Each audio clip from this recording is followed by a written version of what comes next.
Hi hello friends, welcome back to my channel. ನಾನು ಇವತ್ತು ಹೀರೆಕಾಯಿ ಚಟ್ನಿ ಮಾಡ್ತಾ ಇದ್ದೀನಿ. ಹೇಗೆ ಮಾಡ್ತಾ ಇದ್ದೀನಿ ನೋಡ್ಕೊಂಡ್ ಬರೋಣ ಬನ್ನಿ. ಹೀರೆಕಾಯಿ ಸಿಪ್ಪೆನ ನಾನು ಈಗ ಬಾಯ್ಲ್ ಮಾಡ್ಕೊಂಡಿದ್ದೀನಿ. ಈಗ ನಾನು ಉದ್ದಿನ ಬೇಳೆಯನ್ನ ಹುರ್ಕೊಳ್ತೀನಿ. ಅದಕ್ಕೆ ಸ್ವಲ್ಪ ಕಾಯಿನ ಮಿಕ್ಸ್ ಮಾಡ್ತೀನಿ. ಖಾರಕ್ಕೆ ನಾನು ಹಸಿಮೆಣಸು ಮತ್ತೆ ಕೆಂಪು ಮೆಣಸು ಎರಡನ್ನು ಮಿಕ್ಸ್ ಮಾಡಿ ಯೂಸ್ ಮಾಡ್ತಾ ಇದ್ದೀನಿ. ಖಾರ ತುಂಬಾನೇ ಚೆನ್ನಾಗಿ ಬರುತ್ತೆ ಅಂತ ಅನ್ಬಿಟ್ಟು ಇದಕ್ಕೆ ನಾನು ಇವಾಗ ಸ್ವಲ್ಪ ಹುಣಸೆ ಹಣ್ಣನ್ನ ಮಿಕ್ಸ್ ಮಾಡ್ಕೊಳ್ತಾ ಇದ್ದೀನಿ. ಈಗ ಇದಕ್ಕೆ ನಾನು ಸ್ವಲ್ಪ ಕರಿಬೇವನ್ನ ಹಾಕೊಳ್ತಾ ಇದ್ದೀನಿ. ರುಚಿಗೆ ತಕ್ಕಷ್ಟು ಉಪ್ಪನ್ನ ಮಿಕ್ಸ್ ಮಾಡ್ಕೊಳ್ತಾ ಇದ್ದೀನಿ. ಹಾಗೆ ಇದನ್ನೆಲ್ಲದನ್ನು ನಾನು ಮಿಕ್ಸಿ ಜಾರಲ್ಲಿ ಹಾಕೊಳ್ತಾ ಇದ್ದೀನಿ. ಬೇಕಾದಷ್ಟು ನೀರನ್ನು ಹಾಕೊಂಡ್ಬಿಟ್ಟು ಮಿಕ್ಸಿ ಮಾಡಿ.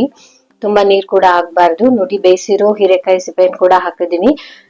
ನೀರು ಬೇಕಾದ್ರೆ ಆಡ್ ಮಾಡ್ಕೊಳ್ತಾ ರುಬ್ಬಬಹುದು ನೀವು. ನೋಡಿ, ಇವಾಗ ಚಟ್ನಿ ರೆಡಿ ಆಗಿದೆ. ಈಗ ನಾವು ಮಿಕ್ಸಿ ಮಾಡಿರೋಂತ ಚಟ್ನಿನ ಒಂದು ಬೌಲ್ ಅಲ್ಲಿ ಹಾಕೊಳ್ಳೋಣ. ಹಾಗೆ ಇದಕ್ಕೆ ಒಂದು ಒಗ್ಗರಣೆಯನ್ನ ರೆಡಿ ಮಾಡೋಣ ಬನ್ನಿ.